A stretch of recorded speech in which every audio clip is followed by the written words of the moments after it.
حضرت امام اعظم ابو حنیفہ رحمۃ اللہ تعالی علیہ کی ذات گرامی پر ایک اعتراض کیا جاتا ہے، اور وہ اعتراض یہ کیا جاتا ہے کہ حضرت امام بخاری رحمۃ اللہ تعالی علیہ نے اپنی صحیح بخاری کے اندر حضرت امام اعظم ابو حنیفہ سے اس وجہ سے کوئی حدیث نہیں لی، اس وجہ سے کوئی حدیث روایت نہیں کی، کیونکہ حضرت امام اعظم ابو حنیفہ کو کوئی حدیث آتی نہیں تھی، ان کے پاس کوئی حدیث نہیں تھی، اس وجہ سے امام بخاری نے اپنی صحیح کے اندر ان سے کوئی حدیث نہیں لی۔ یہ جو اعتراض ہے نا جی، یہ ایک جاہلانہ اعتراض ہے، اور یہ اعتراض وہ لوگ کرتے ہیں جن کو علم حدیث سے واقفیت نہیں ہے۔ کیوں؟ اس کی وجہ یہ ہے کہ کسی محدث کا اپنے سے کسی بڑے امام سے روایت کو نہ لینا، اپنے سے بڑے کسی شیخ سے حدیث کو نہ لینا، یہ اس بات کی دلیل نہیں ہوتا کہ ان کے پاس کوئی حدیث نہیں تھی یا ان کو کوئی حدیث آتی نہیں تھی۔ اگر ایسی بات ہو تو آپ کیا کہیں گے حضرت امام مسلم اور حضرت امام بخاری علیہ رحمہ کے بارے میں کہ حضرت امام مسلم رحمۃ اللہ تعالی علیہ یہ حضرت امام بخاری رحمۃ اللہ تعالی علیہ کے شاگرد ہیں، اور حضرت امام مسلم رحمۃ اللہ تعالی علیہ کی جو کتاب ہے صحیح مسلم، کتنا بڑا مقام و مرتبہ ہے اس کتاب کا۔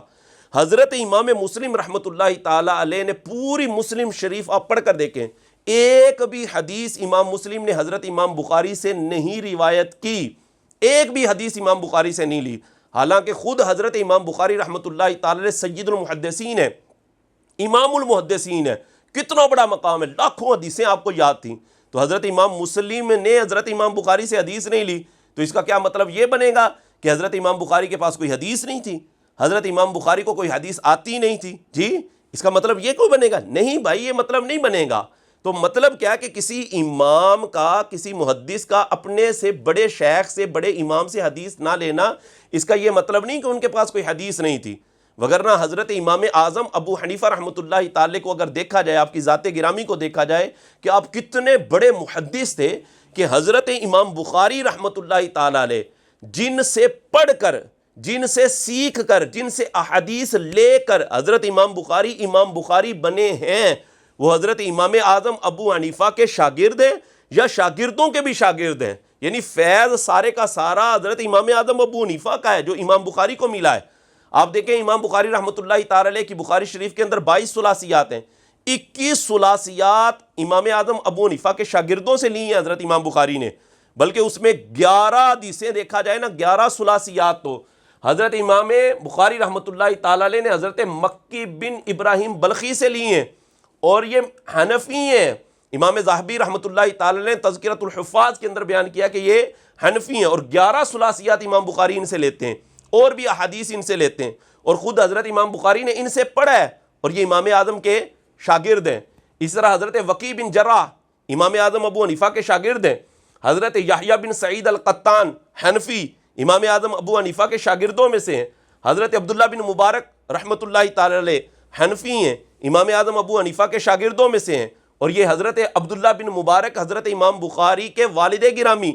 حضرت اسماعیل بن ابراہیم کے بھی استاد ہیں، یعنی یہ امام بخاری کے بھی استاد اور امام بخاری کے والد گرامی کے بھی استاد،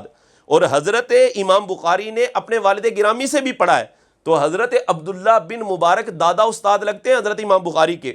اسی طرح حضرت عبداللہ بن یزید ابو عبد الرحمن حنفی ہیں، یہ بھی امام اعظم ابو حنیفہ کے شاگردوں میں سے ہیں، حضرت ابو عاصم النبیل ضحاک بن مخلد 6 ثلاثیات تو امام بخاری نے ان سے لی ہیں، اور سیر اعلام النبلاء کے اندر یہ روایت موجود ہے، بات موجود ہے کہ یہ حنفی ہیں، امام اعظم کے شاگردوں میں سے ہیں۔ اس طرح یحییٰ بن معین رحمۃ اللہ تعالی علیہ حنفی ہیں، اور یہ امام بخاری رحمۃ اللہ علیہ کے استاد ہیں، اور یہ شاگرد ہیں حضرت وکی بن جراح کے، اور حضرت وکی بن جراح حنفی ہیں، امام اعظم کے شاگردوں میں سے ہیں، اور امام بخاری نے ان سے بھی پڑھا اور ان سے بھی پڑھا، یعنی وکی بن جراح ڈائریکٹ استاد ہیں امام بخاری کے، اور دادا استاد بھی ہیں، اور یہ امام اعظم ابو حنیفہ کے شاگردوں میں سے ہیں۔ اسی طرح حضرت ابو عبد الرحمن المقری امام اعظم کے شاگردوں میں سے ہیں یہ بھی، اور یہ امام بخاری کے اساتذہ میں سے ہیں۔ پتہ یہ چلتا ہے کہ امام بخاری رحمۃ اللہ علیہ نے کتنا فیض امام اعظم ابو حنیفہ سے لیا ہے۔ اس سے یہ پتہ چلتا ہے کہ تقلید کوئی برا فعل نہیں ہے، تقلید کوئی برا عمل نہیں ہے۔ اگر تقلید برا عمل ہوتا تو کبھی بھی امام بخاری رحمۃ اللہ تعالی علیہ ان سے احادیث نہ لیتے۔ جی تو وہ اعتراض کہ جی امام بخاری نے اس وجہ سے نہیں لی تھی کہ حضرت امام اعظم ابو حنیفہ کے پاس کوئی حدیث نہیں تھی، یہ اعتراض جاہلانہ اعتراض ہے، اور وہ لوگ یہ اعتراض کرتے ہیں جن کو علم حدیث سے واقفیت نہیں۔